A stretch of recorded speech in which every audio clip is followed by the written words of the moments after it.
Hi guys, PR Charles here, and this is a Q&A, and this was supposed to be posted on Friday, but it wasn't done. Anyway, so I have two great questions this evening, and it's very good thought-provoking questions. All right, first question is, if you asked me, basically, okay, my sister locks was started by a consultant. Would my locks still be considered sister locks since I maintained them? In other words, I wasn't going to a consultant to keep them cultivated or retightened. To have sister locks, you have to have over 350 locks. I have over 350 locks. Sister locks is also done on a grid. It's also done on a grid. I still have the grid. Also, with sister locks, you use a certain latching technique. It's dependent on the type of density and the looseness or the curliness of your curl. I don't know if curliness is the proper word, but how tight or loose your wave or curl is. All those things are factored in. And basically, yes, I still have sister locks. That's a very good question because I never really thought about it like that, in that light. So, as I said before, over 350 locks.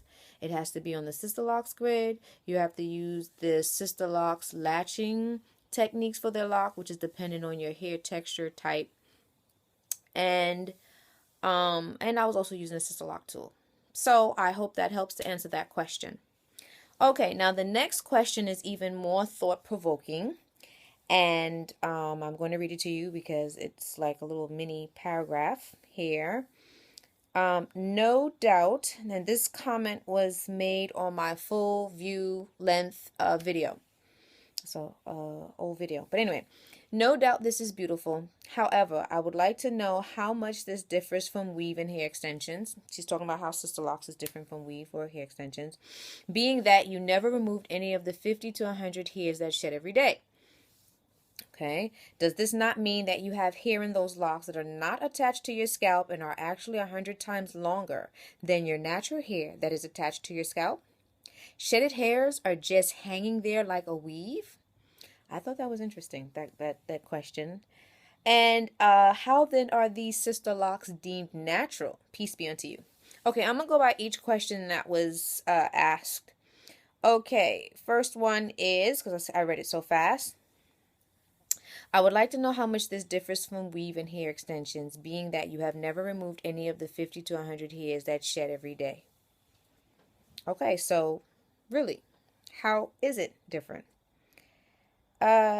Technically, if you're referring to having loose hair in your hair that's not attached to your scalp, there is no difference, technically. Okay? Locks is an ancient hairstyle. Any hairstyle that you have where the hair is not going to be unfurled, uncombed, untangled, it's gonna have hairs embedded in it that were naturally shed. 150 to 100 hairs a day are naturally shed from your scalp. Now, if you have a hairstyle that is, I'm gonna say, it's like bound, or it's entangled. That's the word. Hairs that's entangled, and like I said earlier, the hair is not going to be unfurled. Those loose hairs that shed every day will get embedded in the lock. So there's no difference technically of somebody walking around with hairs that are not attached to their scalp. That's technically. I'm gonna break that down a little further. Okay, the next one says, does that mean that you have hair in the locks that are not attached to your scalp and are actually 100 times longer than your natural hair that is attached to your scalp? Now, as your hair grow out, you're going to have hairs that release, and you're still going to have hairs still growing out. Let me restate that. You're going to have hairs in your lock where when they naturally release. Now, mind you, when your hairs release out of your locks, it is not all your hairs in the lock that's shedding at that time. You may have one or two or three strands within that lock, because these are tiny locks, that will shed out, but the hair is still growing. Yes, after a certain length of time, that hair will release, and then another new hairs will grow in its place. Everybody has different hair cycles, hair growing cycles.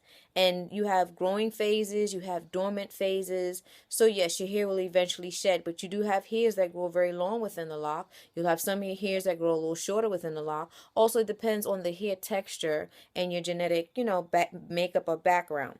Even if you were Asian, Caucasian, black, it doesn't matter. When you wear a locked hairstyle or any hairstyle that is twisted up on itself, you're going to have hairs trapped in it.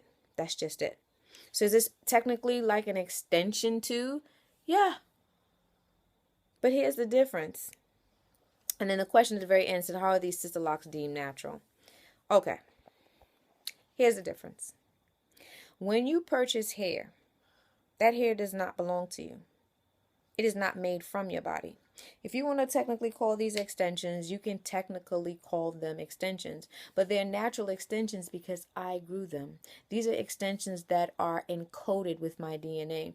These are extensions that have my texture that matches the texture and coloring of my skin. That's the difference. I don't need to go, wait, hold up.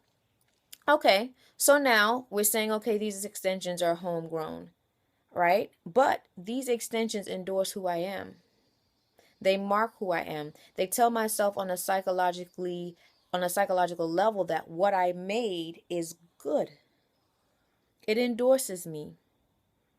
It promotes me. It lifts me up. I found a way to celebrate and accept aesthetically and emotionally what my body can produce. When you go out there and you purchase hair and you don't want to show your hair or deal with your hair, you're saying that that is the preferred hair. Well, that is the preferred hair aesthetically as you walk down the street and people see you. But that hair does not physically endorse you. Part of the reason for me getting sister locks or being natural on the whole was that I wanted to own my beauty. I wanted to be an extension of me. How is this not ever an extension of me? Like I said earlier, my DNA is all over it. If I was on some remote island or let's say I was shipwrecked in some foreign place or whatever, and I don't know where I am, I can maintain this hairstyle. Even if I didn't maintain it, let's say this fine, this small of a lock with a hook. If my hair was one big long lock, it is still something that I could produce with my eyes closed. My body will just keep churning out or, growing hair, the texture, the color. And if I'm not combing it out, it's still going to embed itself as the lock gets longer and longer and longer. I don't care if it's just one big lock. The beauty is that this is something that is aesthetically pleasing to me. I found a way to use what I have to make it aesthetically pleasing for me. And it's more psychological than anything else. Because, your body thinks, oh, the texture of my hair is good. It's just that mentally we have to wrap our minds around it because a lot of us, we've been brainwashed to some extent. Now, I don't have to ask anybody to grow it for me. I don't have to say, hey, miss, can you please grow your hair out long enough so then I can cut piece? Can you sterilize it and then can you put it on a weft and then I can sew it in my hair? That's the difference. I don't need anybody else to grow anything for me in order for me to feel pretty in the back end. So, how is that different? That is different. It's natural because it's something that my body made. It's natural because locks, that is the beauty and the function of locks. Not combing it and having hairs embedded in it. Now, if you can cultivate it to a designer level, hey, it's all good. Yes, so that's basically what came to mind. I don't have any more comments on that one. When I do, I will let you all know. But this was a thought-provoking question. No doubt, no doubt.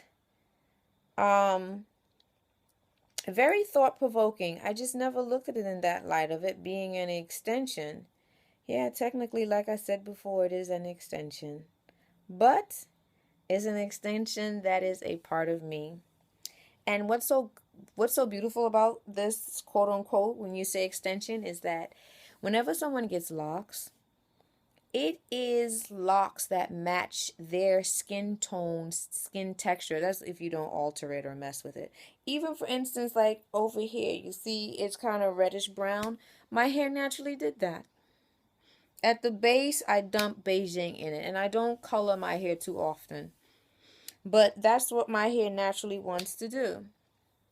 It all endorses us when you have natural hair that you cultivate and you take pride in, and it all endorses us. Anyway, the time is running by and I'm just rambling. All right, guys, thanks for the feedback. These were thought-provoking questions. Please keep it coming. I appreciate it greatly. Thank you to my subscribers, and I will see you all in the next video. Bye.